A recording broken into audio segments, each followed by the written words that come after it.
নমস্কাৰ আজি অলপ আগতে কিছুমান নিউজ ভিডিঅ' চাই আছিলোঁ কিছুমান নিউজত কৈছে যে গাহৰিৰ বেমাৰ আহিছে কি বেমাৰ আহিছে সেইখিনি পিছত আলোচনা কৰিম সকলোখিনি বিতংভাৱে আলোচনা কৰা হ'ব আৰু ইতিমধ্যে ভিডিঅ' কেইটা স্ক্ৰীনত দেখা পাইছে লগতে মই কেইটামান নিউজৰ ক্লিপো এই ভিডিঅ'টোতে সংলগ্ন কৰি দিছোঁ এই ক্লিপ কেইটা চাই লওক তাৰ পাছত সকলোখিনি এই বেমাৰটোৰ বিষয়ে বিতংভাৱে আলোচনা কৰে এই ভিডিঅ'টোৰ জৰিয়তে কৰোনাই কুঙা কৰা ৰাজ্যৰ পশুপালনক আফ্ৰিকান স্বাইন ফ্লুৰ মাধমাৰ দৰঙত গাহৰি দেহত ধৰা পৰিছে আফ্ৰিকান স্বাইন ফ্লু আৰু সকলো গাহৰি মাৰি পুতি পেলোৱাৰ চৰকাৰী নিৰ্দেশৰ পিছতে গাহৰি পালকৰ হাহাকাৰ असम में अफ्रीकी स्वाइन फ्लू से नुकसान हुए पशुपालकों को राज्य सरकार एक मुश्त सहायता राशि प्रदान करेगी। कोरोना महामारी के आतंक के बीच असम में अफ्रीकन स्वाइन फ्लू का खतरा भी बढ़ने लगा है। अफ्रीकन स्वाइन फ्लू के कारण असम के दरंग में सैकड़ों सुअरों की मौत हुई है। এতিয়া আহিছোঁ মূল বিষয়লৈ দৰাচলতে বৰ্তমান অসমত যিটো বেমাৰৰ প্ৰাদুৰ্ভাৱ দেখা পোৱা গৈছে বা যোৱা বছৰত যিটো বেমাৰৰ প্ৰাদুৰ্ভাৱ দেখা পোৱা গৈছিল সেই বেমাৰটো হৈছে আফ্ৰিকান সোয়াইন ফিভাৰ এইটো সোয়াইন ফ্লু নহয় গাহৰিৰ সোয়াইন ফ্লু বা সোয়াইন ইনফ্লুৱেঞ্জা এটা বেলেগ বেমাৰ আৰু আফ্ৰিকান সোয়াইন ফিভাৰ এটা বেলেগ বেমাৰ গতিকে আজি এই ভিডিঅ'টোৰ জৰিয়তে আফ্ৰিকান সোয়াইন ফিভাৰৰ বিষয়ে বিতংভাৱে আলোচনা কৰিম আফ্ৰিকান সোয়াইন ফিভাৰ হৈছে এবিধ ভাইৰাছজনিত বেমাৰ আৰু এই ভাইৰাছৰ ফেমিলিটো হৈছে এছপাৰ ভাইৰাইডি আৰু এই বেমাৰটো ঘৰচীয়া আৰু বনৰীয়া গাহৰিত হোৱা দেখা যায় এতিয়া এই বেমাৰটো কেনেদৰে বিয়পে আফ্ৰিকান সোয়াইন ফিভাৰ বেমাৰটো কেনেধৰণে বিয়পে পোনপটীয়া সংস্পৰ্শ যেনে সংক্ৰমিত ঘৰুৱা বা বনৰীয়া গাহৰিৰ সৈতে যদি সুস্থ গাহৰিখিনি সংস্পৰ্শত আহে তেতিয়াহ'লে এই বেমাৰটো বিয়পিব পাৰে নাইবা পৰোক্ষ সংস্পৰ্শ যেনে দূষিত সামগ্ৰী গ্ৰহণৰ জৰিয়তে এই বেমাৰটো বিয়পিব পাৰে খাদ্য আৱৰ্জনাৰ পৰা এই বেমাৰ বিয়পিব পাৰে বা খাদ্যৰ পৰাও বিয়পিব পাৰে বা আৱৰ্জনাৰ পৰাও বিয়পিব পাৰে ওয়েষ্ট প্ৰডাক্টৰ পৰাও এই বেমাৰটো বিয়পিব পাৰে আৰু যেনে জৈৱিক ভেক্টৰ বা বায়'লজিকেল ভেক্টৰ সবটিকৰ পৰাও এই বেমাৰটো বিয়পিব পাৰে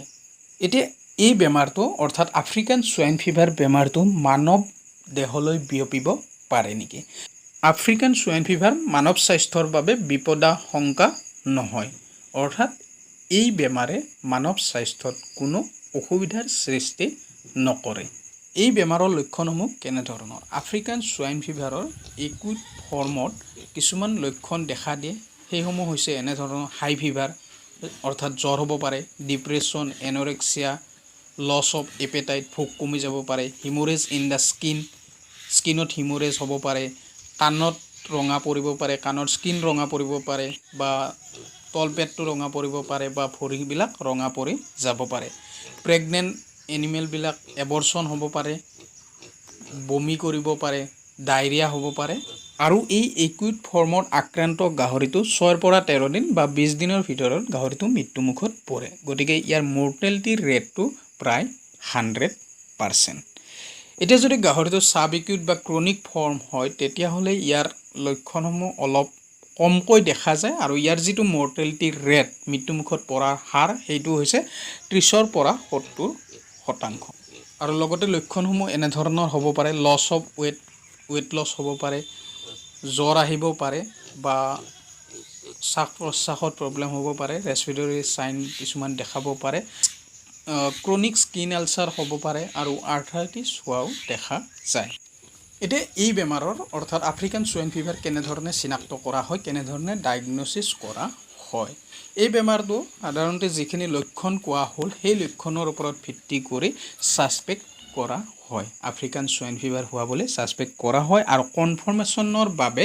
লেবৰেটৰী টেষ্ট কৰা হয় লগতে ক্লাছিকেল সোয়াইন ফিভাৰ আৰু আফ্ৰিকান সোয়াইন ফিভাৰৰ কোনটো হৈছে সেইটো চোৱা হয় যেহেতু লক্ষণখিনি প্ৰায়ে একে থাকে এতিয়া প্ৰিভেনশ্যন এই বেমাৰৰ পৰা কেনেধৰণে হাত সাৰি থাকিব পাৰি যেহেতু আফ্ৰিকান সোয়াইন ফিভাৰৰ কোনো ধৰণৰ এপ্ৰুভ ভেকচিন এতিয়ালৈকে নাই ক্লাছিকেল সোয়াইন ফিভাৰৰ এপ্ৰুভ ভেকচিন আছে কিন্তু আফ্ৰিকান সোয়াইন ফিভাৰৰ এতিয়ালৈকে কোনো ধৰণৰ ভেকচিন নাই গতিকে এই বেমাৰৰ পৰা হাত সাৰি থাকিবলৈ হ'লে বা বেমাৰটো প্ৰতিৰোধ কৰিবলৈ হ'লে যিখিনি বায়'ছিকিউৰিটি মেজাৰ্ছ আছে ফাৰ্মখন ভালদৰে চেনিটাইজ কৰিব লাগিব ভালদৰে চাফ চিকুণ কৰি ৰাখিব লাগিব সেইখিনি নিয়ম ভালদৰে মানি চলিব লাগিব যাতে গাহৰিখিনি সুস্থ হৈ থাকে আৰু আফ্ৰিকান সোৱাইন ফিভাৰ ভাইৰাছে আক্ৰমণ কৰিব নোৱাৰে এইখিনি কাম ভালদৰে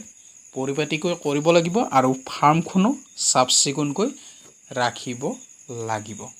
লগতে বাহিৰৰ পৰা যদি গাহৰি আহে সেইখিনি গাহৰি বেলেগকৈ ৰখাৰ ব্যৱস্থা কৰি দিব লাগে কিছুদিনৰ বাবে আৰু যদি বেলেগ মানুহ ফাৰ্মখনলৈ আহে তেতিয়া হ'লেও